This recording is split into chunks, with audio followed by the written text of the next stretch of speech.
Je pense que les cultes religieux, tous les cultes religieux, visent à opprimer les femmes. Oh my God. Chaque personne, autant son féminisme que sa spiritualité, est unique, aussi unique que son parcours. Et c'est impossible de réduire quelqu'un à une définition.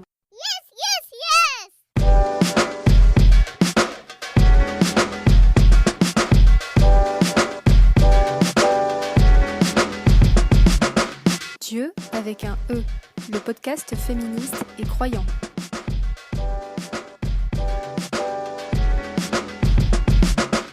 Bonjour à toutes et à tous et bienvenue dans ce nouvel épisode de Dieu, le podcast féministe et croyant.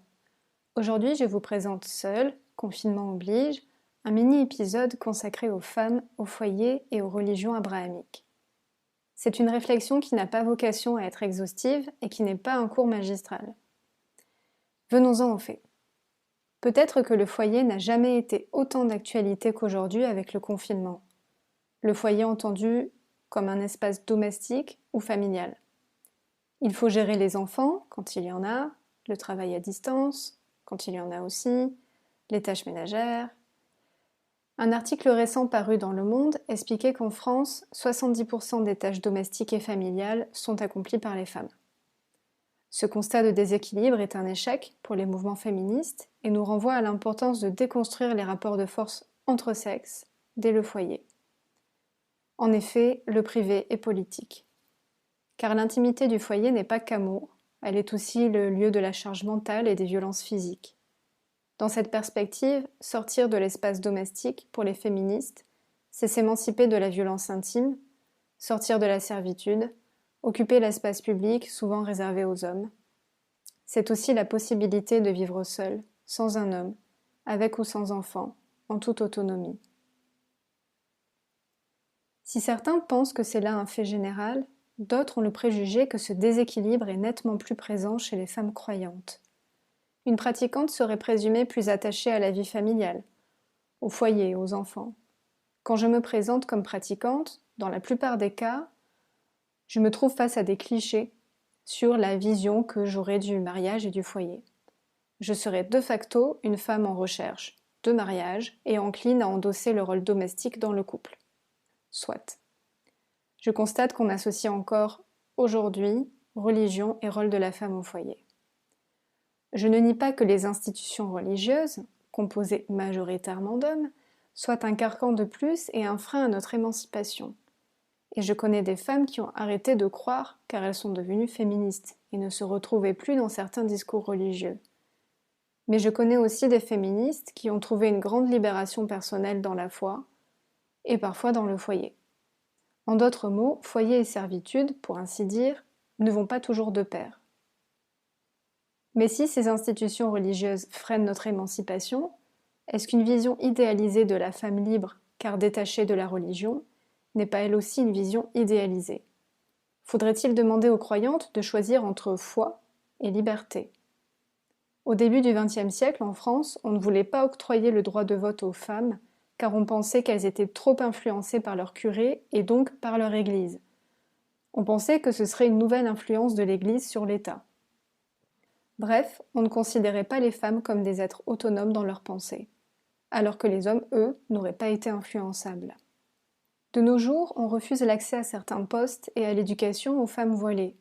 Cette vision veut limiter toute apparence religieuse à l'espace privé, intime, renvoyant ainsi les femmes à l'espace domestique, là où elles ne le veulent pas forcément. Est-ce un nouveau prétexte pour leur refuser l'émancipation? Je me suis posé de telles questions. Est-ce que je me suis convertie parce que j'étais attirée par une certaine idée de la famille, par une vision idéalisée du foyer ou du couple? Je crois que j'attache une grande importance au foyer. Mais est-ce que je suis influencée par mes textes religieux concernant le rôle que je devrais tenir dans l'espace domestique? Est-ce que ma volonté de servir l'autre, dans une démarche altruiste, en accord avec mes valeurs religieuses, me prédispose à la servitude?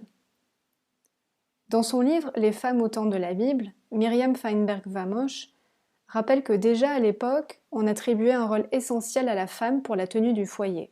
Elle explique que dans la Bible, ce qui est entendu par maison ou maisonnée est l'ensemble des personnes suivantes: les grands-parents, les fils, leurs femmes, leurs enfants, leurs sœurs célibataires ou éventuellement veuves avec enfants. Il pouvait y avoir, pour les plus riches, plusieurs épouses ou concubines. Et le terme biblique pour nommer la maison est Bet Av, la maison du père. On en déduit qu'il dirigeait la maisonnée. Les seuls endroits où le terme Bet Em, la maison de la mère, est utilisé, c'est pour désigner les maisons des marieuses, qui était une fonction très importante attribuée aux femmes. Cette vision élargie de la famille sera présente également dans le Nouveau Testament chez les chrétiens. Alors quel est le statut de la femme dans cette maison placée sous l'autorité d'un homme ? La mère est au centre de la maison et effectue ses travaux dans la cour intérieure ou sur le toit terrasse. Elle veille à la vie de l'espace domestique, elle moud le grain, pétrit la pâte, cuit le pain, le sèche, file, tisse, transforme les produits agricoles bruts. Elle assume ses tâches, mais aussi celles du mari en temps de guerre. Les femmes assuraient l'essentiel des tâches domestiques et l'éducation des enfants.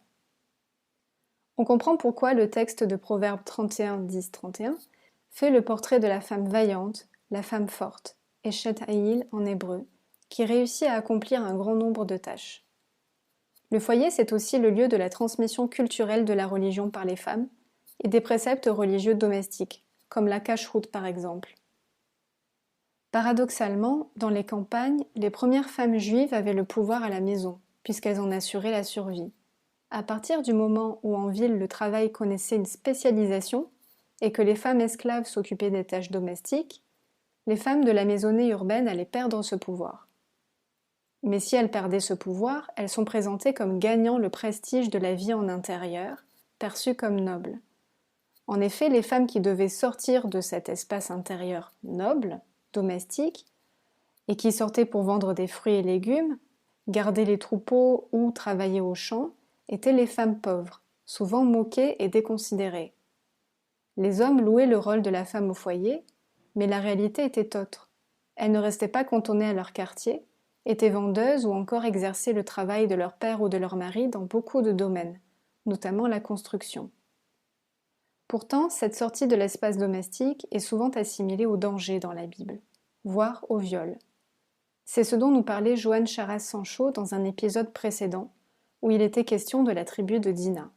Ce que dit le texte, c'est Dina sortie. La seule chose que Dina elle a fait, c'est qu'elle est sortie.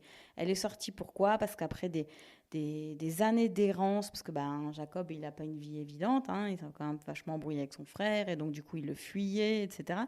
Après des années d'errance, il s'établit quelque part. Il s'établit dans le pays, là où se trouve la tribu donc, de Sichem. Son père est le chef de tribu. Et là, Dina a envie d'aller parler avec des jeunes filles, parce que je pense que ça faisait des années qu'elle était avec sa famille, qu'elle restait dans sa tribu, dans sa tente rouge, là où les femmes se réunissaient. Et donc le texte dit qu'elle sortit pour aller parler aux jeunes filles. Et Sichem passe par là, et puis il tombe amoureux. Alors, il tombe amoureux, mais il fait tout à l'envers. Il commence par l'enlever, la violer, et après, il éprouve des sentiments d'amour, et après, il la demande en mariage. Enfin, le gars qui a vraiment rien compris du tout. Concernant le rôle de la femme dans le foyer, dans les premiers temps de l'islam et dans la péninsule arabique, il était sensiblement le même que celui qui vient d'être décrit pour les femmes de la Bible. Contrairement aux idées reçues, beaucoup de familles étaient sédentarisées. Et dans le cas des familles nomades, le chef de famille rassemblait autour de lui sa femme, ses enfants et ses esclaves.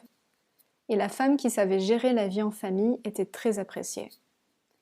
Mais là aussi, et on le voit avec la première femme du prophète, Khadija, qui sortait pour gérer son commerce, les femmes n'étaient pas tout le temps assignées à l'espace domestique.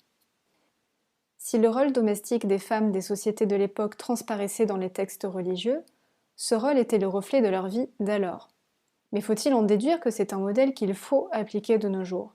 Que sans se conformer à cette fonction domestique et à la maternité, la femme n'accéderait pas au message divin et au salut ? Que ce serait un rôle attribué dès le départ par Dieu ? Certaines interprétations actuelles le prétendent encore. Pour vous illustrer l'impact de ces interprétations, prenons le chapitre « Marthe débordée et Marie silencieuse » du livre Une Bible des femmes, écrit par Elisabeth Parmentier et Sabine Schauber. En clair, il s'agit d'interpréter un passage biblique où Jésus rentre dans la maison d'une femme, Marthe, et lorsqu'il entre, la sœur de Marthe, Marie, s'assied à ses pieds pour l'écouter.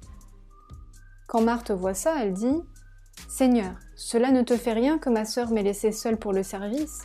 Dis-lui donc de me venir en aide. » Il répond « Marthe, Marthe, tu te fais des soucis et tu t'agites pour beaucoup de choses.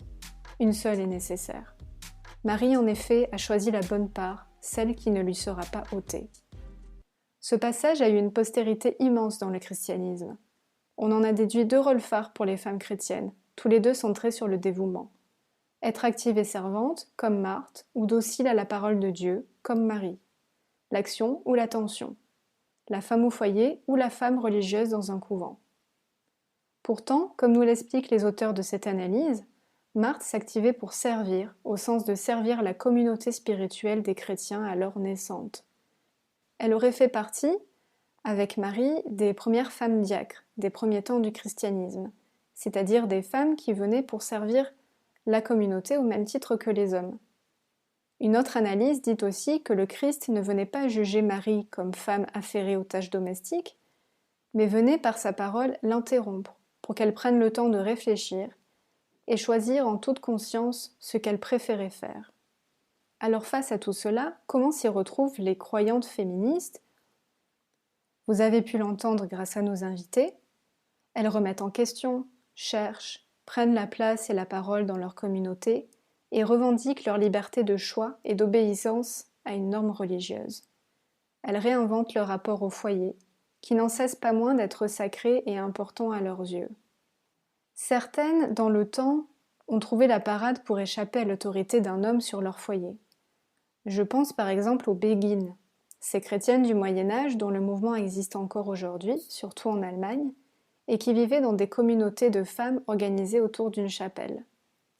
Elles vivaient une vie de prière, de travaux manuels et intellectuels, tout en étant indépendantes du clergé local et des hommes. C'était souvent un lieu choisi pour éviter d'avoir à se marier ou se remarier, en clair pour avoir la paix. En islam, nombreuses sont les théologiennes à travailler sur les versets utilisés par les hommes pour tenter de soumettre les femmes ou pour justifier la soumission des femmes à leur autorité dans la vie domestique. Dans Féminisme islamique, édité par Zahra Ali, Margot Badran, théoricienne du féminisme islamique, explique que le Coran prévoit l'égalité entre tous les êtres, mais qu'il fait état de circonstances particulières pour ce qui ne peut concerner que les femmes, comme l'accouchement et l'allaitement. Ainsi, l'homme doit apporter soutien matériel à la femme dans ces circonstances particulières. Dans le verset 34 de la sourate Al-Nisa, les femmes, il est dit « Les hommes sont responsables des femmes parce que Dieu a donné à l'un plus qu'à l'autre, et parce qu'ils les soutiennent par leurs moyens. » De ce verset, on a pensé que les hommes pouvaient exercer une autorité sur les femmes dans le foyer en toutes circonstances. Alors que non seulement il n'est pas dit que les femmes ne peuvent pas pourvoir seules à leurs besoins, mais encore moins que ce principe particulier se transformerait en principe universel. D'ailleurs, le verset 71 de la sourate At-Tawba indique « Les croyants, hommes et femmes, sont protecteurs l'un de l'autre. La responsabilité est donc partagée, même dans le foyer. » Vous l'aurez compris, les féministes croyantes, les pratiquantes désireuses de ne pas se soumettre à l'autorité patriarcale dans le foyer, ont démontré qu'il ne s'agissait pas de rôles immuables prédéterminés par le divin. Elles offrent toute une palette de possibilités pour parvenir à se situer dans l'espace domestique en accord avec leurs préceptes religieux. Elles offrent le choix, une capacité de jugement, de décision. Ces approches, beaucoup plus nombreuses que les quelques exemples dont je vous ai parlé, montrent que la vision que l'on a de la femme croyante et de son foyer est beaucoup plus nuancée qu'elle ne le laisse paraître. Si cet épisode vous a plu, partagez-le, donnez-nous une note sur les plateformes d'écoute podcast, n'oubliez pas de nous soutenir sur notre page Hello Asso, et surtout, on pense très fort à vous avec Sinatou pour affronter cette épreuve. Et on vous dit à bientôt pour un nouvel épisode de Dieu.